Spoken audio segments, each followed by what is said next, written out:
पूछा है कि हम पूजा करते हैं, प्रार्थना करते हैं, तो क्या ये सब व्यर्थ है? समुद्र में एक नाव थी, बहुत यात्री उस नाव पर थे, एक फकीर भी था। नाव किनारे के करीब करीब पहुंचने को थी। आशा थी कि सुबह होते होते नाव किनारे से लग जाएगी, लेकिन आधी रात भयंकर तूफान आ गया और नाव डगमगाने लगी और पानी के थपेड़े भीतर पानी फेंकने लगे और हवाएं पागल हो गईं और रास्ता भटक गया और मल्लाह चिंतित हो गए।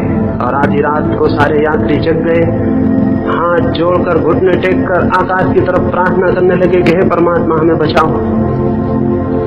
और उस प्रार्थनाओं में कहने लगे कि अगर हम बच गए तो इतना दान करेंगे, अगर बच गए तो तीर्थ हो आएंगे, अगर बच गए तो ऐसा करेंगे वैसा करेंगे। भगवान को आश्वासन भी देने लगे, मनुष्य की भाषा में कहें तो रुष्वत देने लगे और धर्म की भाषा में कहें तो भगवान के सामने प्रतिज्ञाएं और व्रत लेने लगे कि हम ऐसा करेंगे, हम वैसा करेंगे, मगर हमें बचाओ। वो फकीर था, सारे लोगों ने उससे कहा कि तुम भी प्रार्थना करो, तुम्हारी प्रार्थना वो ज्यादा सुन लेगा क्योंकि तुम फकीर हो, निकट का तुम्हारा संबंध है, तुम्हारी बात जल्दी सुन लेगा। लेकिन वो फकीर अजीब था, वो आंखें बंद किए बैठा रहा और प्रार्थना में सम्मिलित नहीं हुआ। तो वो सब बहुत नाराज हो गए और उसने कहा कि तुम कैसे दुष्ट आदमी हो, तुम भगवान के निकट रिश्तेदार मालूम होते हो, जीवन भर के फकीर हो, तुम कहोगे तो जल्दी मान लेगा। मिनिस्टर भी उसका कोई रिश्तेदार कहता है तो जल्दी मान लेता है, भगवान भी तुम्हारी जल्दी मान लेगा, लेकिन तुम हो कि तुम चुप बैठे हो। वो फकीर लेकिन चुप बैठा रहा। सुबह होने के करीब थी, बजरा डमाडोल हो रहा था, डूबने के करीब था। वो सारे लोग आंसू बहा रहे हैं, प्रार्थना कर रहे हैं और तभी वो फकीर चिल्लाया कि ठहर जाओ, देखो वायदा मत कर देना, वचन मत दे देना, प्रॉमिस मत कर देना भगवान से, किनारा करीब आ गया। वो तो सब बेचारे प्रार्थना में थे, आंख उठा के देखा किनारा करीब था, प्रार्थना वहीं भूल गए, अपना सामान बांधने लगे। उस फकीर ने कहा कि देखिए तुम्हारी प्रार्थना, किनारा करीब आ गया तो एक भी घुटना टेके ना रहा, एक भी हाथ जोड़े ना रहा, सब उठाए अपना सामान बांधने लगे और भूल गए प्रार्थना और भगवान दोनों। हमारी सब प्रार्थनाएं भय से पैदा होती हैं या प्रलोभन से पैदा होती हैं, और भय और प्रलोभन जहां है वहां प्रार्थना असंभव है, क्योंकि जो प्रार्थना भय से पैदा होती है वो भय के हट जाने पर समाप्त हो जाएगी, और जो प्रार्थना किसी चीज को पाने के लिए है वो प्रार्थना ही नहीं है। कभी ऐसी कोई प्रार्थना की है जिसमें भय और प्रलोभन न हो? तो आप कहेंगे फिर हम करेंगे ही क्यों? जब कोई भय ही ना हो, कोई प्रलोभन ही ना, तो हम प्रार्थना क्यों करेंगे? तो फिर मैं आपसे कहूंगा आप प्रार्थना को अभी जानते भी नहीं हैं। जितनी हमारी प्रार्थनाएं हो रही हैं सब भय और प्रलोभन पर खड़ी हैं।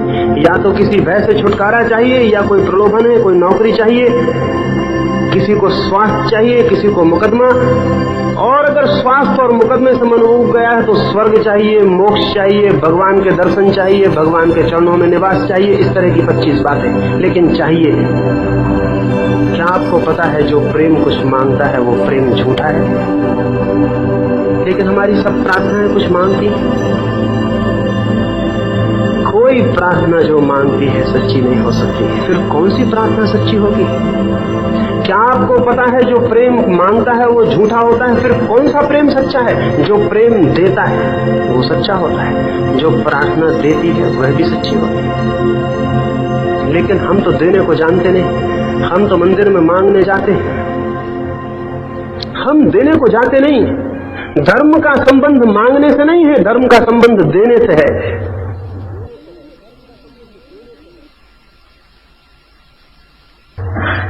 एक सुबह एक भिखारी अपने घर के बाहर निकला। निकलते वक्त उसने अपनी झोली में चावल के थोड़े से दाने डाल लिए, जैसा कि सभी समझदार भिखारी हमेशा करते हैं, क्योंकि जिसके द्वार पर भी भीख मांगनी है, अगर उसको पता चल जाए कि इसको किसी और ने भी भीख दी है तो उसको भी देने में आसानी होती है। 2 कारणों से।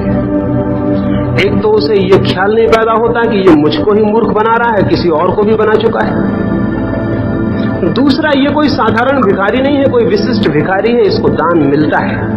मैं किसी अरे गरे आदमी को नहीं दे रहा हूं, जिसको मिलता है उसको ही दे रहा हूं। तो उस भिखारी ने भी अपने घर से निकलते वक्त अपनी झोली में चावल के दाने डाल लिए और वो दरवाजे में बाहर निकला। सुबह होने के करीब है, वो गांव में भिक्षा मांगने जाता है। रास्ते पर आया था कि उसे दिखाई पड़ा दूर से राजा का रथ आ रहा है। उसने सोचा कि ये तो बड़ी सौभाग्य की घड़ी है, ऐसा आज तक न हुआ था। और राजा के घर दरवाजे से संतरी वापस लौटा देते थे, कभी भीतर घुसने का मौका नहीं आया।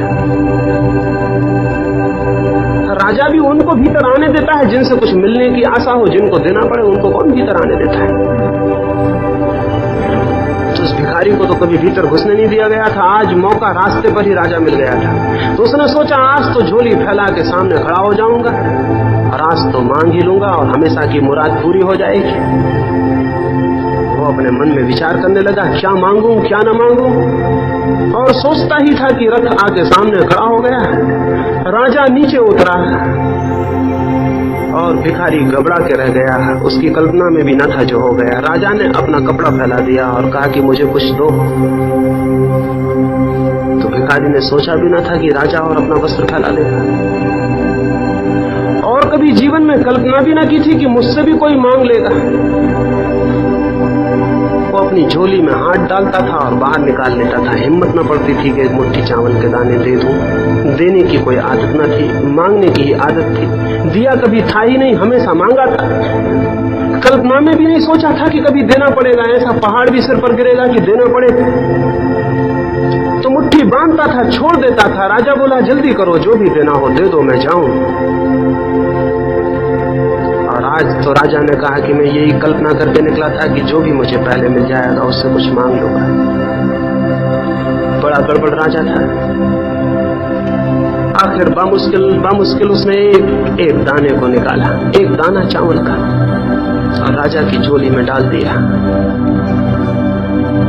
राजा बैठा और चल पड़ा। रथ की धूल उड़ती रह गई और उसके मन में पश्चाताप कि एक दाना व्यर्थ ही चला गया। मांगना था वो तो मांग ही नहीं पाए, और एक दाना और व्यर्थ चला गया। उस सांझ दिन भर उसने भीख मांगी, लेकिन मन दुखी रहा। एक दाना खो दिया था। इतनी भिक्षा कभी ना मिली थी, आज पूरी झोली भर गई थी, लेकिन चित्त दुखी था। एक दाना कम था। घर लौटा, पत्नी ने पूछा तो कहा इतने उदास, आज तो झोली पूरी भरी है, इतनी तो कभी ना भरी थी। उसने कहा झोली पूरी भरी दिखती है, थोड़ी खाली है, एक दाना कम है। एक दाना आज देना पड़ा है, और तू कल्पना भी नहीं कर सकती कि देना कितना कष्टप्रद हुआ होगा उसके लिए जो हमेशा मांगता रहा और पाता रहा। मेरे प्राण ही खिसक गए थे, मेरी सांस ठहर गई थी, लेकिन देना पड़ा, मजबूरी में उलझ गया था। उसने अपनी झोली उल्टाई। अब तक तो दुखी था, फिर छाती पीट कर रोने लगा और आंसू उसकी आंखों से झरझर टपकने लगे। झोली उल्टा के देखा और सब दाने तो दाने थे, एक चावल का दाना सोने का हो गया था। और तब वो छाती पीटने लगा और रोने लगा कि मैं कैसा पागल हूं, मैंने सारी झोली राजा को क्यों ना उल्टा दी, तो आज सारे दाने सोने के हो जाते। लेकिन अब तो अवसर निकल गया था और रोज राजा रथ पर मिलता नहीं सड़क पर। ये तो कहानी है, लेकिन मैं आपसे कहूं केवल वे ही जीवन के दाने सोने के हो जाते हैं जो हम देते हैं, और जो हम बचा लेते हैं वो मिट्टी के सिद्ध हो जाते हैं। मरते वक्त जब हर आदमी अपनी झोली उल्टा कर देखता है तो पाता है थोड़े से दाने सोने के हो गए हैं जो उसने दिए थे, और बाकी सब दाने मिट्टी के जो उसने पाए थे। प्रार्थना का अर्थ है ऐसा जीवन जो देने का जीवन है, मांगने का जीवन नहीं। प्रार्थना का अर्थ किसी मंदिर में बैठ के हाथ जोड़ के कुछ बातें करना नहीं है। प्रार्थना का अर्थ है समग्र जीवन ऐसा हो जो देने का जीवन है, पाने का जीवन नहीं। जिसके जीवन में जितना दान है, समग्र भूत अपने प्राणों का, अपनी शक्तियों का, अपनी ऊर्जाओं का, अपने प्रेम का, अपनी दया का, उसका जीवन उतना ही प्रार्थनापूर्ण है। प्रार्थना कोई प्रेयर नहीं है कि बैठ के हमने